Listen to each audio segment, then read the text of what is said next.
Hermanos, buenos días. Vamos a continuar con el texto de la transfiguración. Voy a empezar desde el 7, por favor. Entonces vino una nube que les hizo sombra y desde la nube una voz que decía, este es mi hijo amado, a él oíd. Y luego cuando miraron no vieron más a nadie consigo, sino a Jesús solo. Y descendiendo ellos del monte les mandó que a nadie dijesen lo que habían visto, sino cuando el Hijo del Hombre hubiese resucitado de los muertos. Y guardaron la palabra entre sí discutiendo qué sería aquello de resucitar de los muertos. Y le preguntaron diciendo, ¿por qué dicen los escribas que es necesario que Elías venga primero? Él les dijo, Elías a la verdad vendrá primero y restaurará todas las cosas. ¿Y cómo está escrito del Hijo del Hombre que padezca mucho y se ha tenido en nada? Pero digo que Elías ya vino y le hicieron todo lo que quisieron como está escrito de él.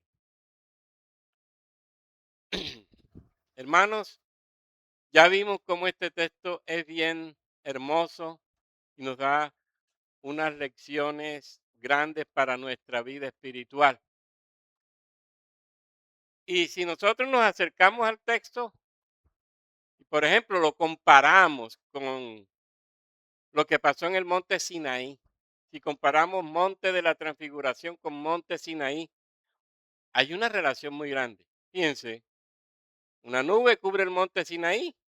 Una nube cubre a Jesús y a los discípulos en el monte de la transfiguración. En el monte de Sinaí la gloria de Dios se manifiesta. En el monte de la transfiguración la gloria del Hijo se manifiesta. En el monte Sinaí Dios habla desde la nube. En el monte de la transfiguración Dios habla desde la nube.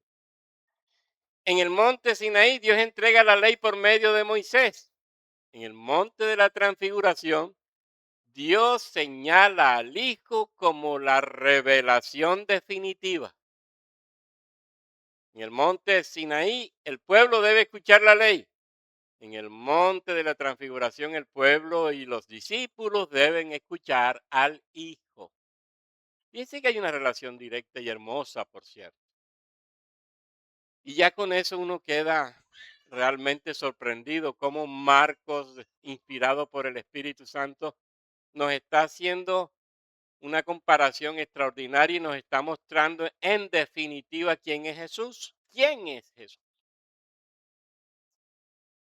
Y fíjense que por eso en este versículo, desde el desde el primero que leímos, Marcos nos va a revelar lo que, que es importante. Fíjense que dice el texto, este es mi hijo, a él oí. Este es mi hijo, a él oí.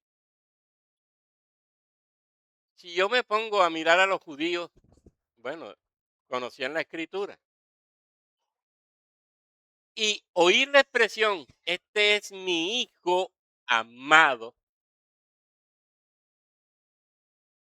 un judío se remitiría de inmediato al Salmo 2. Este salmo es de tipo mesiánico. Es muy importante en el Antiguo Testamento. Y en ese salmo, Dios dice al rey mesiánico, mi hijo eres tú, yo te he engendrado hoy. Vea el verso 7 del Salmo 2. Y unos versículos después agrega, pídeme y te daré por herencia a las naciones como posesión tuya los confines de la tierra. Miren lo que está mostrándonos el Salmo. En ese contexto, el Hijo significa de igual modo ser el rey ungido por Dios. Decir hijo en el Salmo es decir el rey. Ser hijo, ser rey. Y ser rey descendiente de David que gobernará sobre todas las naciones. Y esto es importante. Ya veremos por qué. Marcos entonces revela en el contexto de la transfiguración unos elementos agregados importantes. Fíjense, el padre dice, este es mi hijo, a él oí. Es lógicamente una frase muy mesiánica y muy real, es decir, dirigida a alguien que es rey. Marcos nos va a agregar otros elementos, la gloria, el brillo de la transfiguración, la nube de la presencia, Moisés, Elías, la voz del Padre. Entonces el título hijo adquiere una profundidad mayor. No es solamente el rey prometido, el Mesías prometido. Es un rey que posee una gloria inigualable y que se constituye en el verdadero enviado, en el enviado único y especial de Dios, quien testificó de la ley, o mejor, que es la misma ley y que es el profeta sin comparación. Y fíjense que el Padre llama a Jesús mi hijo en ambos casos. En el contexto del Salmo 2, me detengo un momentico allí, allí se revela al rey mesiánico prometido, pero que surge de la línea davídica. Ojo con eso, porque a ningún otro rey Dios lo llamó su hijo, sino a todos aquellos que están en esta línea. Y ojalá revisen la escritura. El problema es que ninguno de los reyes davídicos pudo cumplir con lo descrito en el Salmo 2. Pídeme y te daré por herencia de las naciones y como posesión tuya los confines de la tierra. Los quebrantarás con vara de hierro, como vasija de alfarero los desmenuzarás. En la línea davídica, ¿quién gobernó todas las naciones? Ninguno.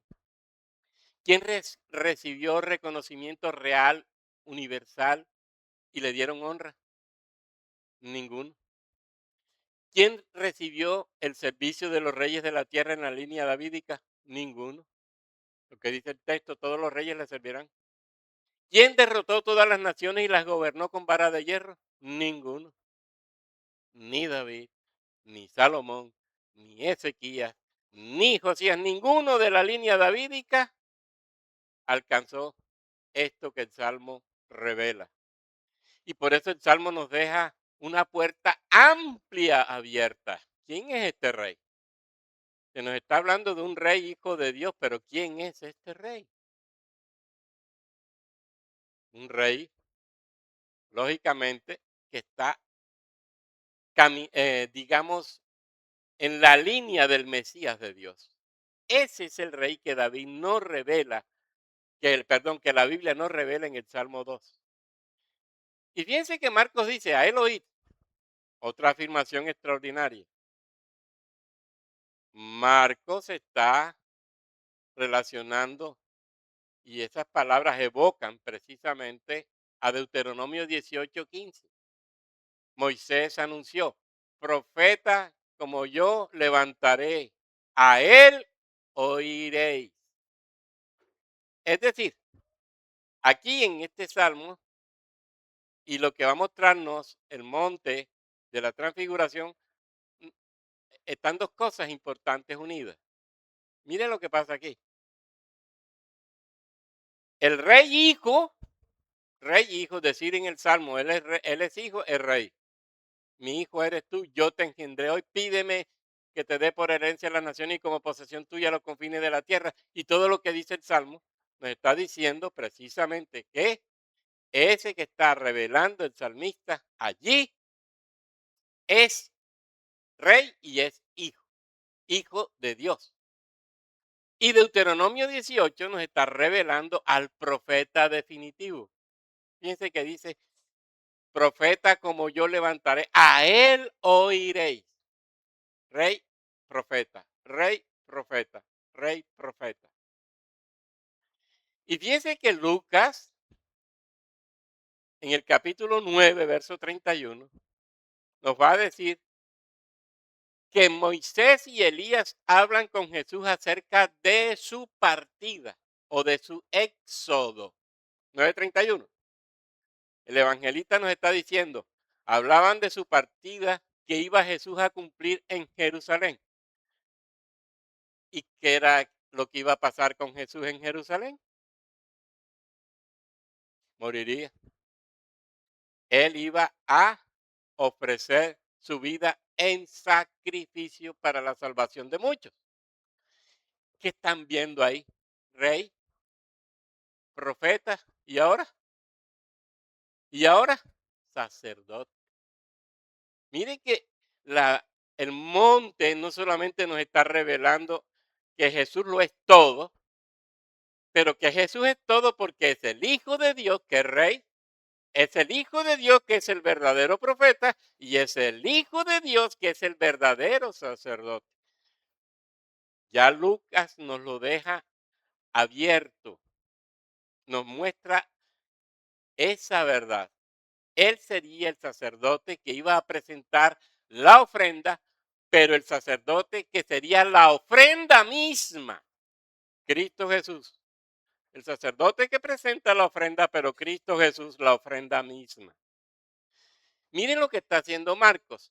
Inspirado por el Espíritu Santo, nos está mostrando muy lentamente, pero progresivamente, también nos está mostrando el oficio mediador de Jesucristo. Ese mediador entre Dios y los hombres. Fíjense que va apareciendo poco a poco, sutilmente.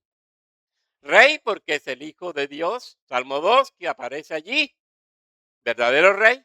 Nadie ha habido como ese rey que dice el Salmo, está abierto. ¿Quién va a ser? Jesús. Ningún rey cumplió en la línea davídica eso. Pero también dice la Escritura, profeta, porque el Padre le dice, a él oíd y a nadie más. Piense que él queda solo y Moisés y Elías desaparecen. Él sería la revelación plena, exacta, precisa de Dios. Y sacerdote, aunque no aparece contundentemente, explícitamente en el monte, ya Lucas nos está mostrando trazas de lo que sería Jesús para sus hermanos en la fe. Él sería el gran mediador entre Dios y los hombres. Miren entonces, la bienaventuranza está enseñando algo más allá también de lo que hemos aprendido.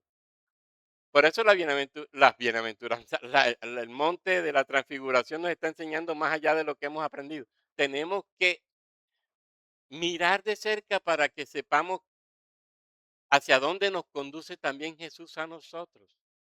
Se nos está revelando como rey, se nos está revelando como el gran profeta y se nos está revelando como el mediador.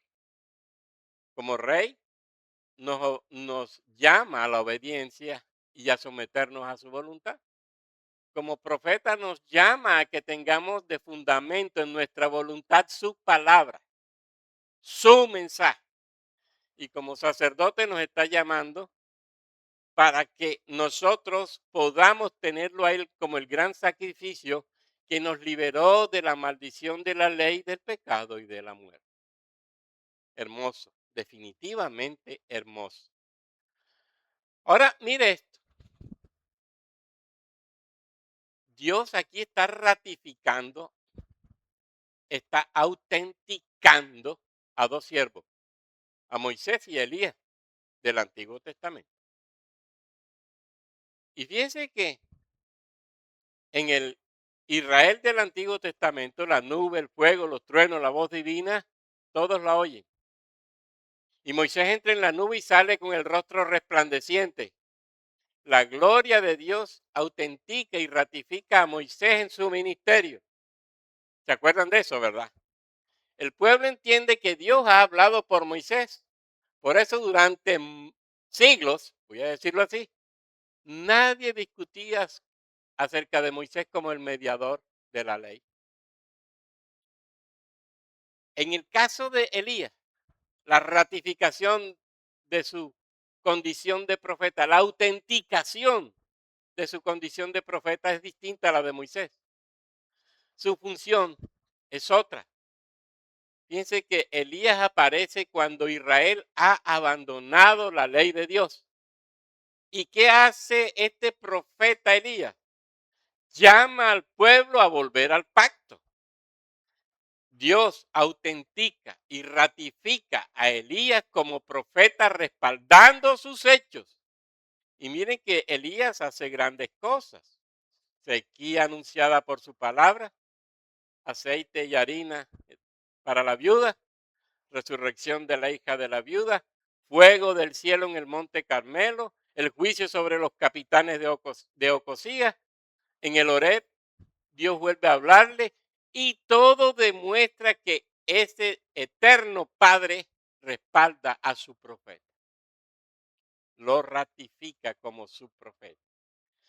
Pero Elías asciende, mejor dicho, es llevado a los cielos. Y aquí se cierra la autenticación y la validación profética de Elías. Fíjense la de Moisés y fíjense la de Elías. Dios está diciendo, este es verdadero profeta. Dios está diciendo, este es el verdadero representante de la ley. Dos verdades que están muy claras en el monte. Así que la subida de Elías no es un simple ascenso en un torbellino de forma extraordinaria. Es una declaración de Dios. Dios mismo se lo lleva. Elías no muere. Está ratificando finalmente su ministerio. Está sellando el ministerio de Elías, que fue de fidelidad y de cumplimiento de, de lo que Dios le reveló. Dios está diciendo, este profeta me perteneció, habló en mi nombre y ahora yo lo recibo en mi presencia. Y ya tenemos dos, Moisés y Elías. En el monte de la transfiguración, fíjense entonces quiénes estuvieron. Dos hombres extraordinarios, dos hombres fieles, dos verdaderos ministros, dignos de ser reconocidos, dignos de ser oídos, pero simplemente fueron tipos. Y están con el antitipo en el monte de la transfiguración. Piense, si Elías y Moisés fueron tan grandes, ¿qué tal será el Hijo de Dios que está con ellos? Y por eso que va a decir Dios, miren, estos fueron grandes y yo los ratifiqué y yo los validé. Ahora, no los escuchen ni a Moisés ni a Elías. Escuchen a mi hijo amado. Él es el verdadero profeta. Él es el verdadero rey. Él es la palabra viva mía para los hombres. Fuerte lo que Dios nos está enseñando. Los dos primeros hablaron en nombre mío e hicieron lo que hicieron en el poder mío. Jesús, mi hijo amado, habla de él mismo. Es decir, él mismo, que es la revelación plena del Dios eterno. El hijo rey ya no es como cualquier hijo rey. Es el enviado del cielo mismo. Acuérdense del Salmo. Mi hijo eres tú. Ya no es cualquier rey. No es un descendiente de David cualquiera. Es el enviado del cielo mismo. Es Dios mismo. Así que la voz del Padre es una proclamación pública, oficial, sublime de la constitución, de la entronización de un rey. Este es mi hijo amado, a él oíd. No solo la entronización de un rey se hacía sentándolo en el trono. En el Antiguo Testamento un rey se ungía, también se presentaba ante, ante el pueblo reconociéndolo y proclamándolo como rey, con testigos. Y miren que ahí están testigos en el monte, antes de cualquier circunstancia. Pero la proclamación no la hace ningún hombre, La presentación de Jesús no la hace ningún hombre, la hace Dios mismo, la máxima autoridad del universo entero. Él, el Dios del universo, declara que Jesús es su Hijo, que Jesús es Rey, que Jesús es el profeta y que será el mediador. Mi hijo eres tú, yo te engendré hoy. Esa es la afirmación del Salmo 2. Hoy no significa que el rey nacía ese día. Hoy significa que ese día era proclamado rey. Era una fórmula de entronización. Marcos nos dice en 9:8. Y luego cuando miraron, no vieron más a nadie consigo, sino a Jesús solo. Claro, Jesús solo significa que Él ahora ocupa el centro de la revelación. Ya no es ni Moisés, ya no es Elías. Y por eso cuando Pedro propone las tres enramadas para tres figuras de honor, el Padre le dice, no, Pedro, no son tres, es una. Una, Cristo. Cristo. La ley ha cumplido su meta. El profeta ha cumplido su meta. Aquí lo tenemos. La verdadera profecía y el verdadero profeta y la verdadera ley están frente a nosotros. Jesús mismo. Así que la ley nos llevó a descubrir al que es la palabra salvadora. La ley nos lleva a descubrir a Cristo mismo. La ley nos llevó a ver en Jesús la voz definitiva del Padre, porque el Padre habla perfecta y claramente a través del Hijo. Por eso, mientras estaba presente Moisés, representante de la ley, y Elías como profeta, nos estaban mostrando lo que eso significaba para aquellos antiguos tiempos. Pero ahora el Padre dice, no me van a oír ni a Moisés, no me van a oír ahora ni a Elías, van a oír a uno solo que habla. Y por eso desaparecen Moisés y Elías, la revelación definitiva, Jesucristo. Moisés y Elías desaparecen, queda la revelación definitiva, Jesucristo. Hebreos va a decir, Dios habiendo hablado muchas veces y de muchas maneras, ahora nos ha hablado por el Hijo. Ahora, Jesús solo significa que el profeta prometido ha llegado, que es Él y es al que se debe oír.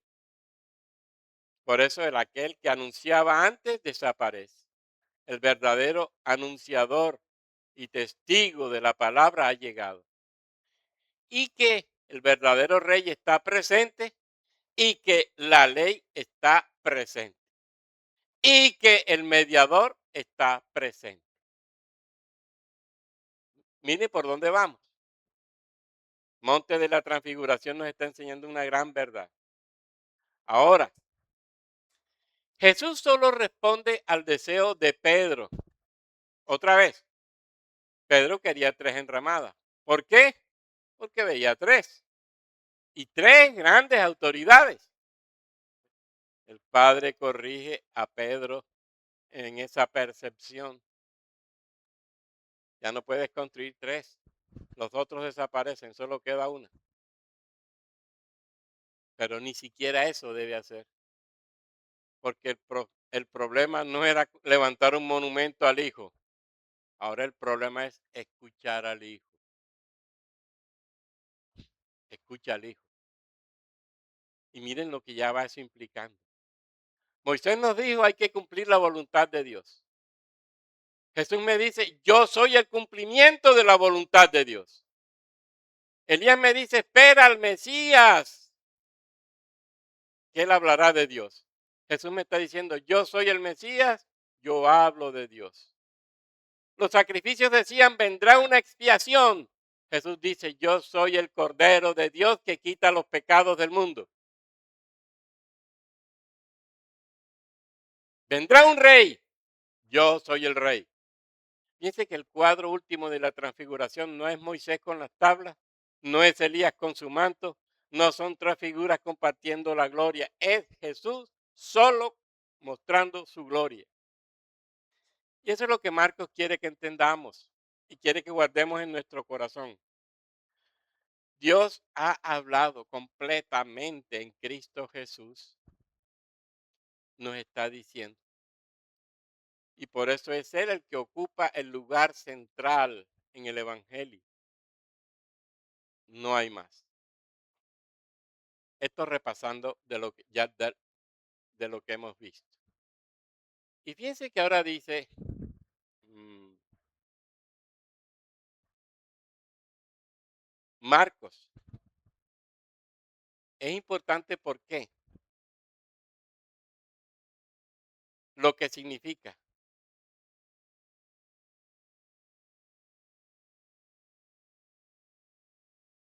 Y Pedro había quedado espantado, acuérdese. No sabía lo que estaba haciendo.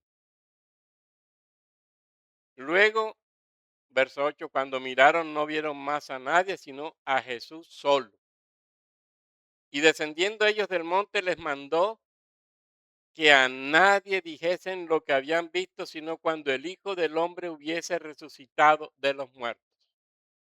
Aquí hay un problema serio. Fíjense que el monte no es el destino final. Hay que descender. El relato no termina en la cima, termina descendiendo del monte. Ahora, ¿qué valor teológico tiene eso? Pues mucho. Los discípulos querrían quedarse ahí. Pedro lo había dicho, bueno es para nosotros quedarnos aquí, pero Jesús los hace bajar. ¿Por qué? Porque la misión no ha terminado. El monte de la gloria no sustituye el monte del Calvario. Y eso es otro aspecto importante. La transfiguración va a fortalecer a estos discípulos para enfrentar el camino de la cruz. La transfiguración no libra del camino de la cruz a los discípulos. Mire lo que está mostrando aquí. Dios está como queriendo fortalecer a estos discípulos para lo que viene. Acuérdense lo que ellos pensaban. Primero el Mesías glorioso. Eso era el pensamiento. Que vendría y derrotaría a los enemigos. Nunca pensarían en un Mesías derrotado. Y la gloria la verían ellos en toda su extensión. Pero Jesús, fíjense que de inmediato vuelve a la cruz. Un momentico. No hay gloria sin cruz. El Padre acabó de decir, este es mi Hijo amado. ¿Y por qué no siguió hablando de la gloria? Pero no, habla de resurrección. De resurrección y por qué. ¿Y qué presupone la resurrección? ¿Qué presupone? Sufrimiento, muerte, sepultura y lógicamente la resurrección misma. Eso que Pedro quería evitar, eso que los discípulos querían evitar. Es como si Jesús les hubiera dicho, Pedro, no olviden que la gloria del monte solo podrá entenderse después de la cruz. ¿Cómo entender la gloria sin cruz? ¿Cómo? No, imposible. Y por eso Jesús vuelve al tema de la cruz. El Padre dijo, este es mi Hijo amado. Pero habla luego Jesús de resurrección. Y mire que aquí hay un aspecto pedagógico bien interesante. Jesús le dice, no cuenten lo sucedido. Dice que aquí lo dice claramente Marcos. Y descendiendo ellos del monte, les mandó que a nadie dijesen lo que habían visto, sino cuando el Hijo del Hombre hubiese resucitado de los muertos. Después de la resurrección es que ellos dice el texto, hablarían de ello. Por eso la finalidad pedagógica aquí del silencio. No podían contar lo sucedido. Piensen que ellos bajaran del monte y empezaran a contar lo que acaba de suceder. ¿Qué pensarían los judíos? Llegó el triunfador, llegó el que aplastará a Roma, llegó el vencedor. No, no, no, no, un momentico, eso no es lo que yo estoy buscando, dice Jesús. Y yo no vengo en esa dinámica. No me confundan. Pero les dice, y fíjense que la, la interpretación de la resurrección será la clave para entender lo que Jesús quiere enseñarle. Hasta que el Hijo del Hombre haya resucitado. La resurrección será esa llavecita que abrirá el significado de lo que Jesús quiere enseñarle. Antes, imposible, no lo entenderán. Después de la resurrección, todo tendrá sentido. Y fíjense que los discípulos obedecen, pero no entienden nada de lo que están oyendo y de lo que Jesús está hablando. Y Marcos dice, guardaron la palabra entre sí. No salen a contarlo. Ellos obedecen. Pero hay un comentario allí también interesante. Eso de qué sería aquello de resucitar de los muertos. ¿Qué sería aquello de resucitar de los muertos? ¿Mm? ¿Qué sinceridad la de Marcos? Obedecen, pero siguen confundidos, siguen enredados. No entienden nada. No entienden exactamente lo que Jesús les está diciendo. Los judíos creían en una resurrección general. Sí, ellos lo creían, sin duda alguna. Pero miren que cuando Jesús está hablando aquí, ¿qué les dijo? Hasta que haya resucitado, ¿quién? Él. Y es que habrá una resurrección de uno solo. ¿Mm? Uno solo resucitando. Eso sí como que está como que raro, porque ellos están pensando en eso. ¿Cómo un solo hombre va a poder resucitar sabiendo que ellos esperan la resurrección de todos? No entendían.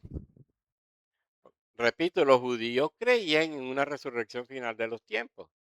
Eso está en Daniel 12. Y en la esperanza final.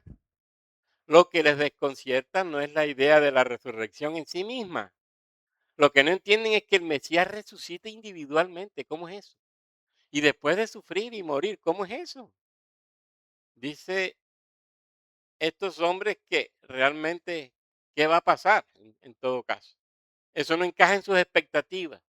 El Mesías debía inaugurar inmediatamente el reino glorioso, pero no es lo que Jesús está diciendo. ¿Qué está mostrándonos Marcos? Otra vez, el lento aprendizaje de los discípulos. Miren la secuencia. Marcos 8. Pedro confiesa, tú eres el Cristo, pero rechaza la cruz. Marcos 9. Ven la gloria, pero no entienden la resurrección. Marcos 10. Anuncia su muerte, pero siguen pensando, ¿y esto qué es? Y sobre todo empiezan a discutir, ¿quién será el mayor? Marcos 16. Después de la resurrección les cuesta creer. ¿Qué nos está mostrando Marcos? No entendían lo que Jesús les estaba enseñando progresivamente, paulatinamente. Y por eso fíjense cómo Marco organizó su libro y su relato. Versículos del 2 al 8, la gloria revelada. Versículos de lo que hemos leído, 9 y 10, la gloria incomprendida. Versículos 11 al 13, la necesidad del sufrimiento. Fíjense que Marcos lo coloca allí deliberadamente entre la gloria y el sufrimiento.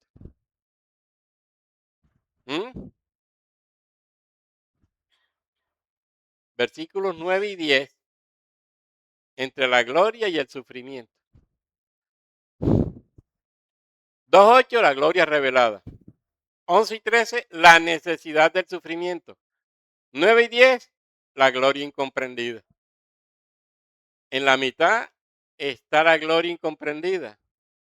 ¿Qué está pasando aquí? Están confusos. No han visto lo que Jesús quiere mostrarles. ¿Qué aprenden los discípulos? La experiencia por sí sola no nos da comprensión espiritual.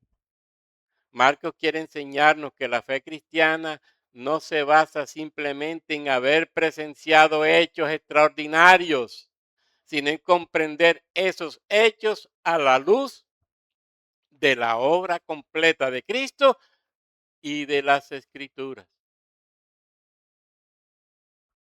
¿Cuántos milagros, prodigios, señales, grandes cosas vieron ellos? Muchas. ¿Las entendían? No. ¿Las comprendían? No. Él es el Mesías, sí, pero ¿cuál Mesías? ¿Cuál Mesías? ¿El glorioso o el sufriente que llegará a ser verdadero Mesías? En el sentido de ser el que Dios envió para salvar. No lo veían. Por eso esperen hasta la resurrección, porque será la resurrección la que ilumine la transfiguración y más tarde será el Espíritu Santo el que ilumine ambas cosas. La resurrección y la transfiguración la entenderán solo después, que es lo que Marco nos quiere dejar ver. Miren el enredo en que están los discípulos. Quería mostrarles esto para que nos demos cuenta cómo necesitamos de la comprensión de la revelación total de Dios para saber qué es lo que quiere Dios de nosotros y cómo debemos realmente vivir la fe. Porque sin duda alguna no puede pasar lo que los discípulos, vivir la fe de acuerdo a lo que nosotros creemos o pensamos. No, no es de cualquier manera. Porque si lo hubieran vivido así, los discípulos hubieran metido las patas. Pero ¿qué les está diciendo Dios? No, es a mi manera. Y antes de la gloria hay sufrimiento. Y antes de la gloria hay muerte. Y hay sepultura. Y hay sufrimiento. Antes de la resurrección hay muerte, hay sufrimiento. Antes de la gloria hay muerte, hay sufrimiento. Así que, sin la resurrección el monte queda envuelto en un misterio. Con la resurrección el monte se convierte en una confirmación de la identidad y de la misión redentora de Jesús. Complejo el asunto, ¿verdad? ¿Qué nos dice Jesús en la transfiguración? Vean quién soy. ¿Qué nos responde la transfiguración? ¿Qué pregunta mejor nos podemos hacer en la transfiguración? ¿Quién es Jesús? Y el Padre responde, este es mi Hijo amado, este es mi Rey, este es mi profeta, este es mi mediador. Pero ¿entienden eso los 12 que han andado con Jesús ya? No lo entienden. No tienen claridad de nada ni de su misión. Eso es la transfiguración. En el sufrimiento que nos revela Jesús, así llego yo a ser Rey glorioso. Solamente sufriendo puedo ser Rey glorioso. Y por eso, fíjense que inmediatamente comienza el descenso hacia Jerusalén. Enseguida va a comenzar el descenso a Jerusalén. ¿Y qué les va a decir Jesús? El verdadero poder de Dios no consiste en hacer milagros. Consiste en obedecer al Padre hasta el final. Y nos va a doler. Y vamos a sufrir. Pero es lo mejor que nos puede pasar. porque entenderemos la revelación de Dios. En su sufrimiento entonces nos dice, así llego a ser Rey glorioso. En su muerte nos proclama, así vence el Hijo de Dios, el Rey. La cruz destruye todas las expectativas humanas, las destruye completamente. Los discípulos piensan que todo terminó. Sin embargo, es allí donde Jesús revela que se ha dado la victoria. La muerte de Cristo les va a enseñar acerca de la gravedad del pecado, acerca de la santidad de Dios, acerca del amor infinito del Padre, acerca de la obediencia perfecta del Hijo. Pero los discípulos todavía no entienden esto. ¿Qué hacen ellos? Llorar, huir, esconderse. La cruz no la entienden, no tiene explicación para ellos todavía. Están enredados. Pero fíjense entonces la secuencia. La transfiguración me dice, vean quién soy. El sufrimiento nos dice, así llego a ser Rey glorioso. La muerte dice, así vence el Rey. Ahora, ¿por qué? Esto es interesante para que nos demos cuenta también de la humanidad del Hijo de Dios. Y más aún, la sepultura es clave porque no revela que la muerte de Jesús fue real, fue verdadera. A él lo metieron en una tumba. Su cuerpo muerto fue puesto en una tumba. La sepultura no es un detalle sin importancia, es la prueba de que Jesucristo realmente murió. No aparentó morir, no se desmayó, no se escondió, no escapó, entró completamente en la condición humana normal, murió y lo enterraron. ¿Y qué dicen los discípulos? Ya no esperamos nada. Y toda esperanza se acabó. La sepultura es clave porque muestra que él era hombre, pero resucita y todo cambia. Resucitó. ¿Y qué va a pasar con los discípulos? Ahora empiezan a recordar, a mirar hacia atrás, la transfiguración, las predicciones de Jesús, las parábolas de Jesús, las escrituras. Miren lo que va a pasar aquí. Y ellos como que comienzan a reorganizarlo todo. Ya no aparece esa confusión, sino que ellos empiezan como a arreglar el rompecabezas, a llenar bien el rompecabezas. La resurrección les dice todo cambia. La resurrección les dice, esta es una anticipación de la victoria del Hijo. La resurrección les está diciendo, el crucificado era y es realmente el Hijo glorioso de Dios.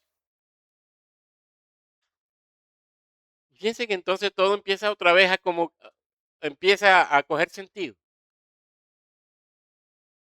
Y las apariciones.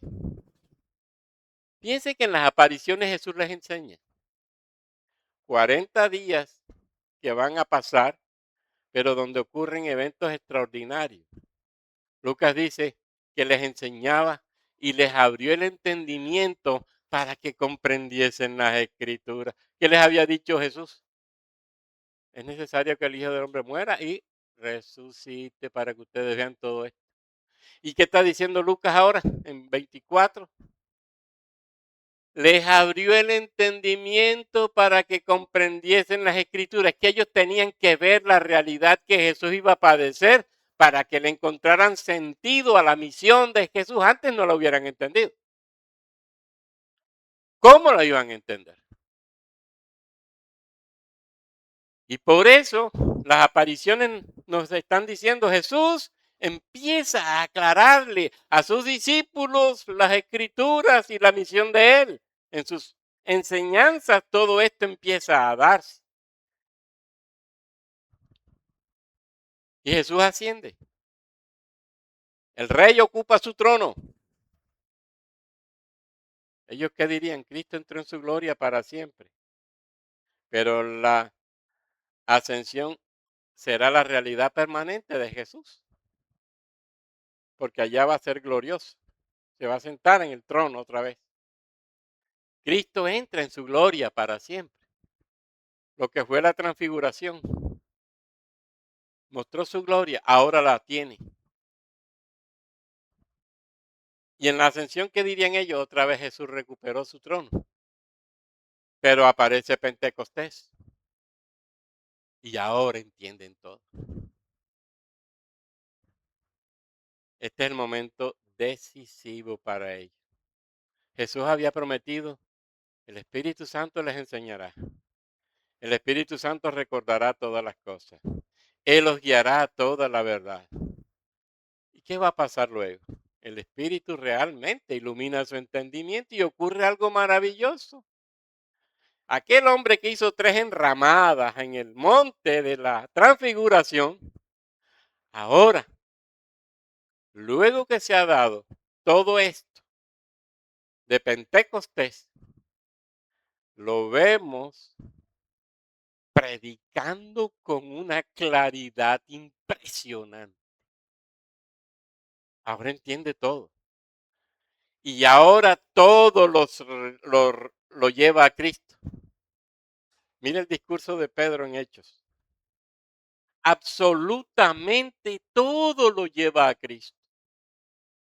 Por eso esta transfiguración nos deja unas enseñanzas realmente extraordinarias, porque nos lleva precisamente a entender lo que significa ser un cristiano que necesita entender plenamente la revelación para poder no solamente testificar verdaderamente de esa revelación, sino para que sepa predicar de manera justa y adecuada la revelación. Necesitamos al Espíritu de Dios para nosotros poder guiarnos en nuestra vida a toda verdad, a toda verdad. Y descendiendo ellos del monte, les mandó que a nadie dijesen lo que habían visto, sino cuando el Hijo del Hombre hubiese resucitado de los muertos. Y fíjense que ellos no fallaron, dice el texto, y guardaron la palabra entre sí discutiendo qué sería aquello de resucitar de los muertos. Y le preguntaron diciendo, ¿por qué dicen los escribas que es necesario que Elías venga primero? Fíjense entonces, hermanos, miremos esto, hermano. La fe verdadera no nace de un solo acontecimiento extraordinario, monte de la transfiguración, no, sino nace de contemplar toda la obra de Cristo como una unidad. La transfiguración les enseñó que Jesús era el Hijo de Dios. El sufrimiento les mostró cómo ama el Hijo. La cruz les reveló por qué vino el Hijo. La sepultura confirmó que Él era verdaderamente hombre y dio su vida por los hombres. La resurrección proclamó que el Padre aprobó su obra y venció la muerte.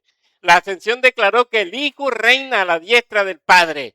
Y Pentecostés fue el gran evento donde el Espíritu Santo les abre su corazón, les abre su mente y por fin entienden la misión de Jesús y por fin entienden las escrituras y por eso pueden predicar ahora de una manera clara y precisa el Evangelio. Pero fíjense que esto fue paulatino y el ejercicio que nosotros tenemos que hacer con la escritura es ese, paulatino.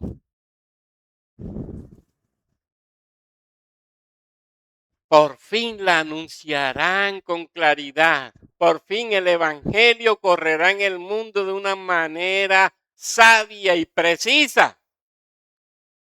Y así va a suceder. Solamente miremos a Pablo en sus viajes misioneros. O miremos solo el discurso primerito de Pedro, que es el que impresiona. Mira ese discurso, léelo. Y te darás cuenta cómo Pedro por fin luego de la venida del Espíritu Santo va a entender todo, va a armar todo el rompecabezas y va a tener toda la visión clara de lo que es el Evangelio, de lo que es Jesucristo el Mesías y el verdadero Mesías según lo que Dios quería revelarles. Por fin entendieron las Escrituras y por fin el Evangelio correrá en el mundo.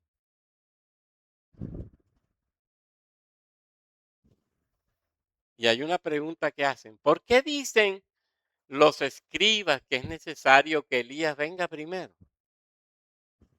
Buena pregunta. ¿Pero por qué la hacen? Pues acababan de ver a Elías. Y recuerden que Malaquías había dicho, he aquí yo os envío el profeta Elías antes que venga el día de Jehová, en 4:5. Ahora los discípulos pensarían, si tú eres el Mesías y acabamos de ver a Elías, ¿cómo encaja todo esto? Miren el enredo que pudiera ahí darse. Todavía en ese momento de la transfiguración esperaban un reino glorioso inmediato.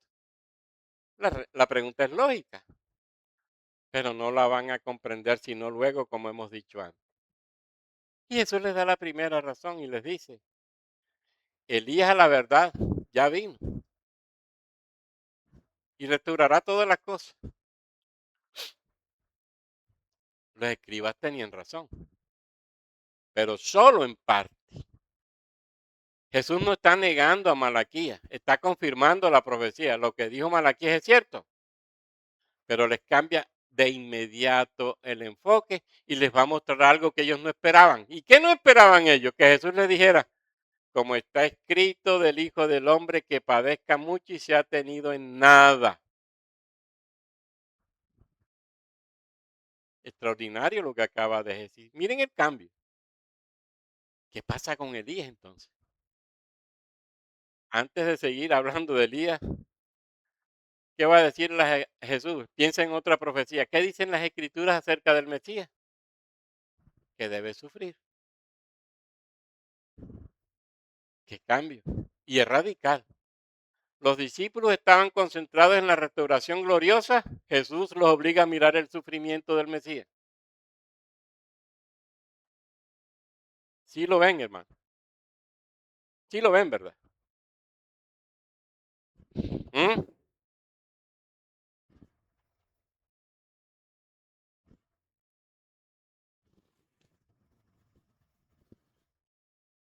Verso 12. Elías a la verdad vendrá primero y restaurará todas las cosas. Y como está escrito del Hijo del Hombre que y cómo está escrito del Hijo del Hombre que padezca mucho y sea tenido en nada. ¿Cómo así? Otra vez, fíjense, en el monte están enredados. Se desenredarán luego de Pentecostés.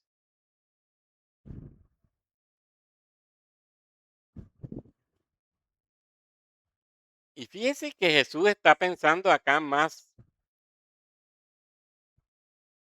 en sufrimiento.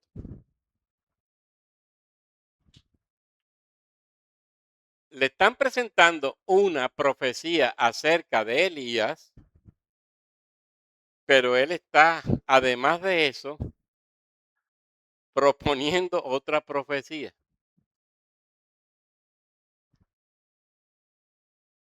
Él va a padecer mucho y será tenido en nada. ¿Eso quién lo habla? Pues Isaías. Está uniendo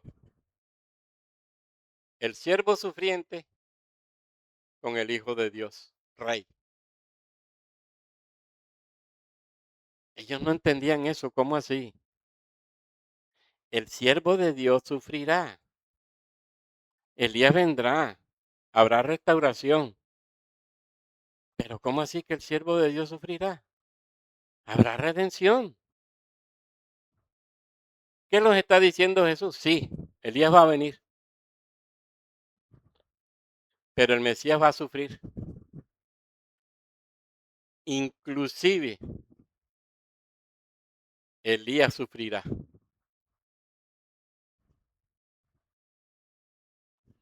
Hermanos, sí me estoy dando a entender. No los estoy enredando. ¿Ah?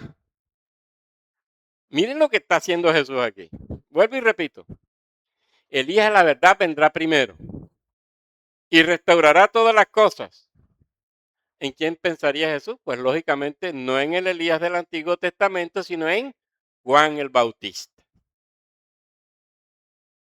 Pero Juan restaurará todas las cosas, sí. ¿En qué sentido? Él no va a ser el Mesías. Él va a ser el anunciador del Mesías.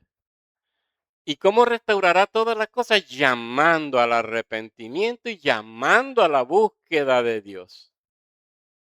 Pero enseguida Jesús dice, ¿y cómo está escrito del Hijo del Hombre que padezca mucho y se ha tenido en nada?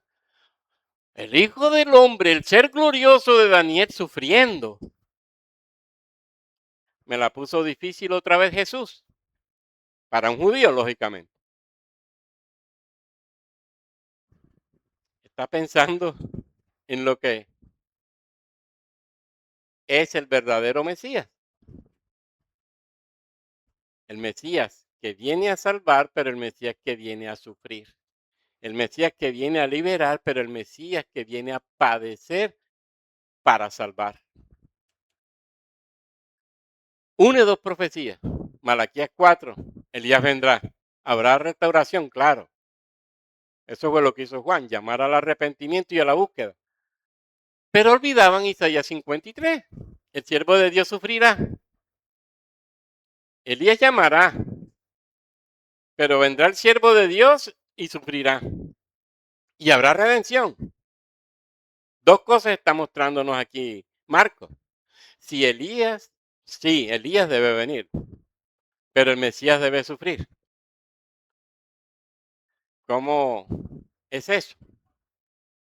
¿Quién fue ese Elías? Pero os digo que Elías ya vino. Esa es la gran revelación. Elías ya vino. ¿En quién? Juan el Bautista. ¿Quién lo dice? Mateo 17:3. Entonces entendieron los discípulos que les había hablado de Juan el Bautista. ¿Quién era el Elías que debía venir? Juan el Bautista. ¿Juan era literalmente Elías? No. Y acuérdense que Juan lo negó en Juan 1:21. Entonces, ¿en qué sentido era Elías? Lucas responde, del nacimiento de Juan. Irá delante de él con el espíritu y el poder de Elías. No es que era Elías, es que vendría con la misma misión, el mismo poder, la misma intención que el profeta Elías. No era reencarnación de Elías, era Juan el Bautista con la misión de Elías, si lo pudiera decir así. Es decir, Juan no era, repito, reencarnación, era el profeta que iba a cumplir la misión anunciada por Malaquías. Pero dice restaurará todas las cosas, ya les dije. No era restaurar política y militarmente a Israel, sino preparar al pueblo para la venida del Mesías. ¿Cómo lo hizo Juan? Llamando al arrepentimiento, llamando a la conversión, llamando a la confesión de pecado, preparó los corazones, no reorganizó el reino, preparó el camino del reino de los cielos que vendría en Cristo Jesús. Y mire qué dice el texto. Pero os digo que Elías ya vino y le hicieron todo lo que quisieron como está escrito de él. ¿Qué ocurrió con Juan? Fue rechazado, encarcelado, decapitado. Juan, el Elías prometido, fue rechazado y muerto. Jesús, el Mesías prometido, será rechazado, será muerto. Si el precursor, ¿qué nos está diciendo Jesús? Si el precursor mío fue rechazado y muerto, ¿por qué esperan ustedes que el Mesías será recibido con honores? Esa es la corrección que va a hacer Jesús. El sufrimiento de él será real tanto como el de su precursor. Juan prepara el camino. También en el sufrimiento lo hace. Juan no solamente preparó el camino predicando, preparó el camino sufriendo. Ojo con eso. Juan también muestra que no podía dejar de hacer lo que tenía que hacer porque estaba sufriendo. No, él seguiría haciendo. Sufriendo terminaría su trabajo. El sufrimiento será real. Entonces, tanto en el precursor como en el Mesías. Juan preparó el camino, Juan sufrió. Y Juan sufrió predicando y Juan sufrió, lógicamente, siendo encarcelado y decapitado. La muerte, o mejor, la vida de Juan anticipa la vida y muerte de Jesús. Y fíjense que dice el texto como estaba escrito de él.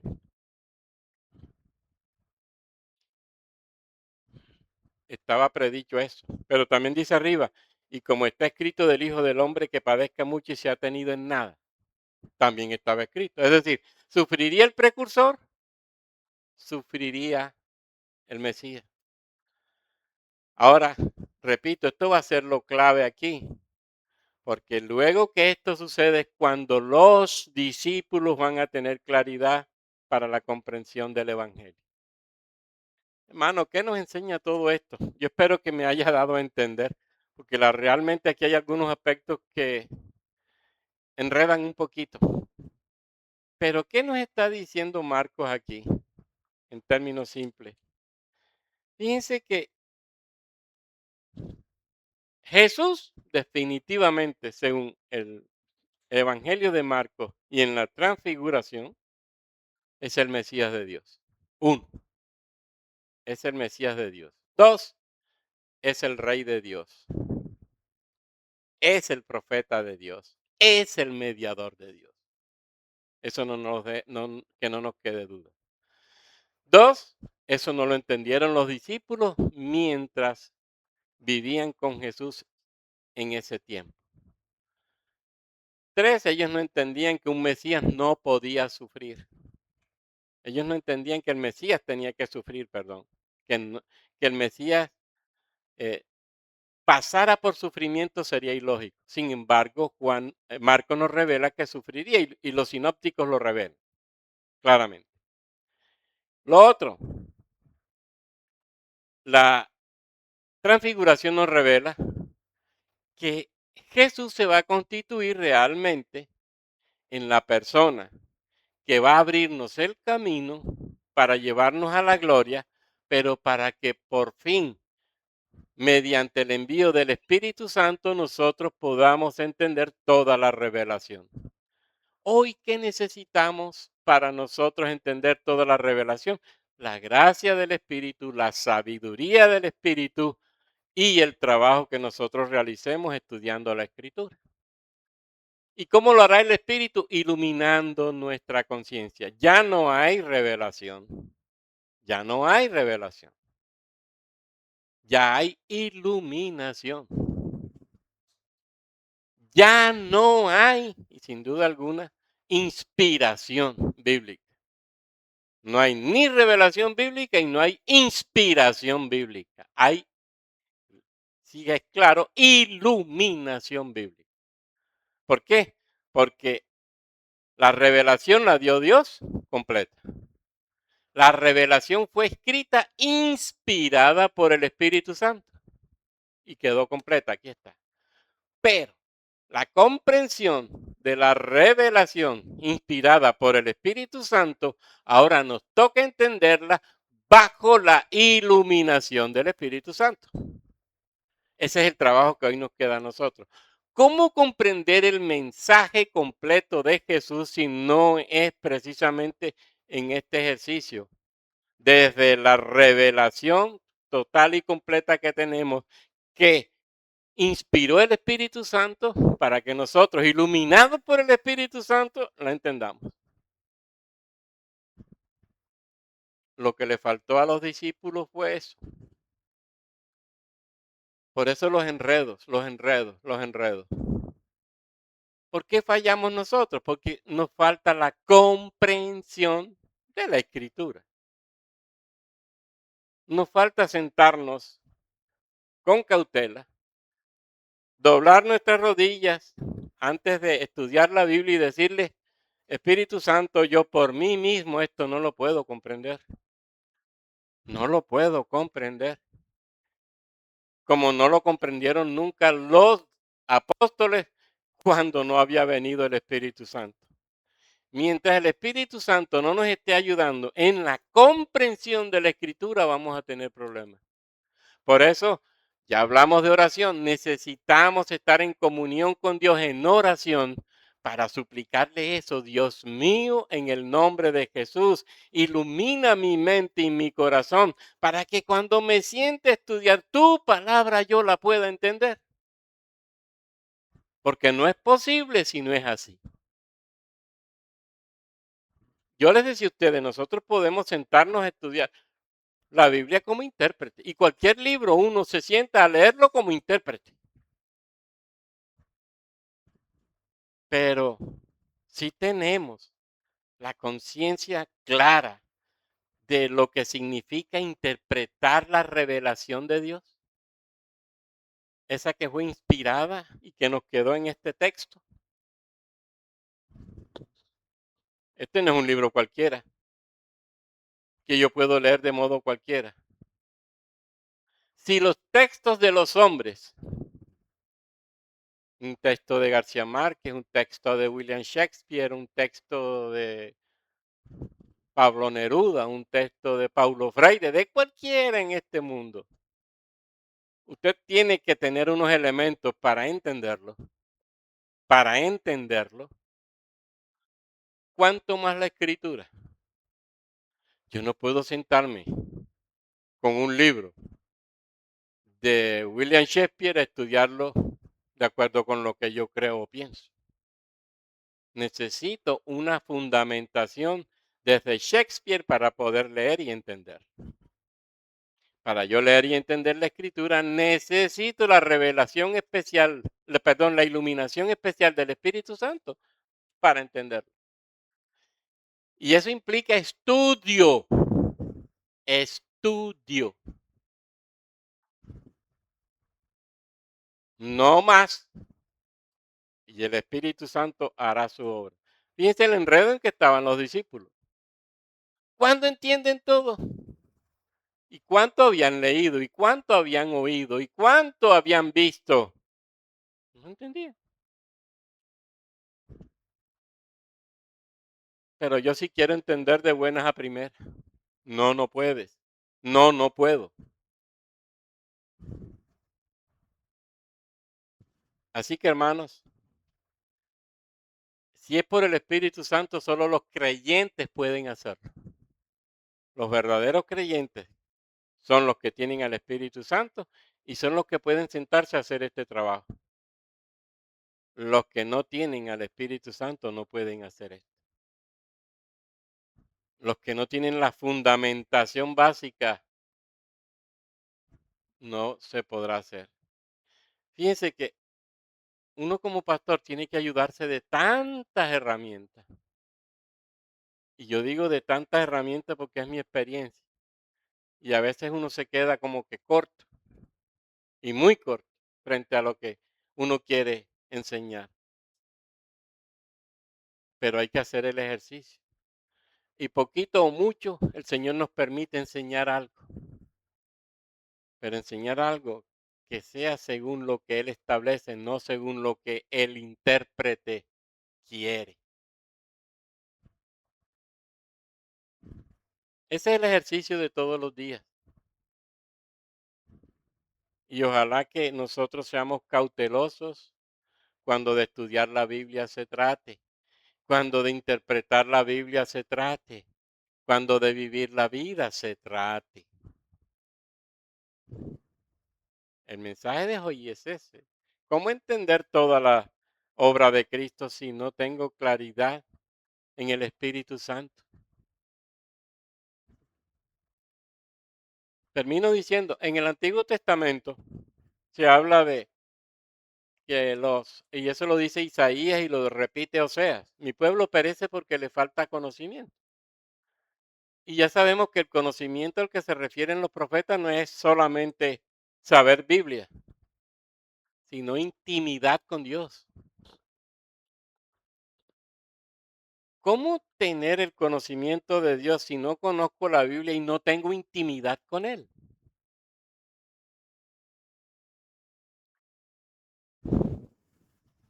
Es como leer El Coronel, no tiene quien le escriba sin tener idea de quién es García Márquez y de cuál es su estilo literario y cómo son sus formas de escribir. La misma cosa. ¿Cómo salgo interpretando a García Márquez? Pésimo.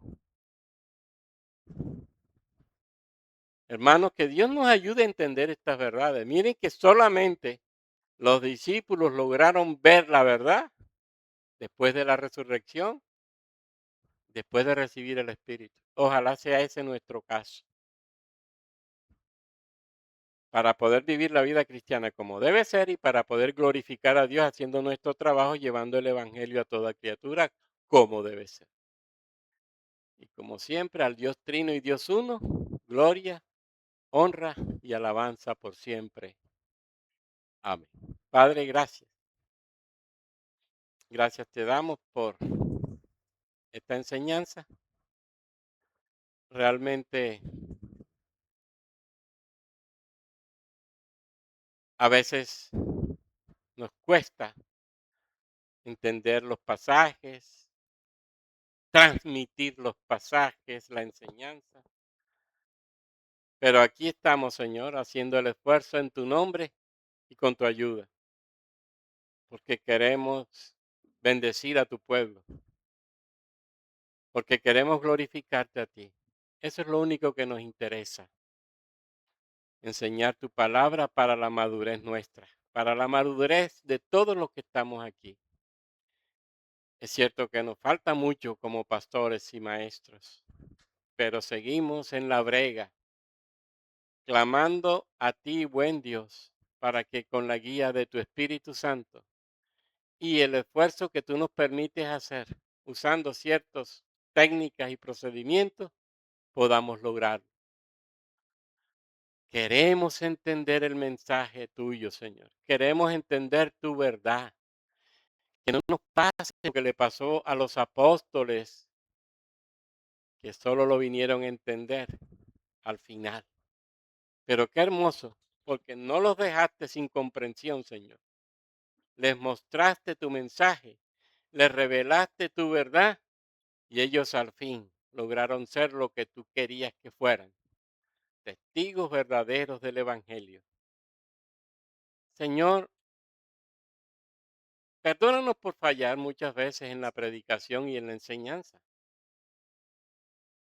pero aquí te suplicamos todos como iglesia que siempre tu Espíritu Santo nos esté ayudando para poder hacer bien este trabajo, porque el trabajo está bajo del monte, no en la cima, abajo. Y ese trabajo lo queremos hacer en tu gracia, con la fuerza de tu Espíritu y para gloria de tu nombre, porque para eso nos llamas. Glorifícate en nuestro corazón. Lo necesitamos, lo necesito, Señor. Y y que tú seas siempre con nosotros y en nosotros la esperanza de gloria. Dios Trino, Dios Uno, gloria, honra, adoración y alabanza por siempre a ti. Amén.